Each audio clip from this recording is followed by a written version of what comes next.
Ajith sir மற்றும் ஷாலினி மேமோட இந்த கியூட்டான video தான் இப்போ சோஷியல் மீடியாவில் பயங்கரமாக வைரல் ஆகிட்டு இருக்கு. ஷாலினி மேம் அஜித் சார் காலில் விழுந்து ஆசீர்வாதம் வாங்க உடனே அஜித் சார் வீட்டில் போயிட்டு நான் விழணும் அப்படின்னு ஃபன்னா கவுண்டர் கொடுக்குறாரு. இந்த கியூட்டான வீடியோவை இப்போ அஜித் சார் ஃபேன்ஸ் பலரும் விரும்பி பார்த்து ஷேர் பண்ணிட்டு வராங்க. அஜித் சார் ஃபேன்ஸ் மட்டும் இல்லாமல் பலருமே இந்த வீடியோவை ரசிச்சு பார்த்து கமெண்ட் பண்ணிட்டு வராங்க.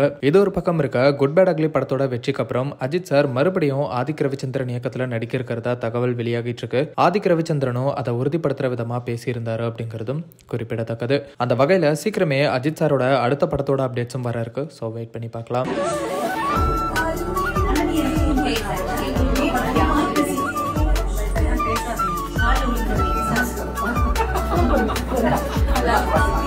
What is this?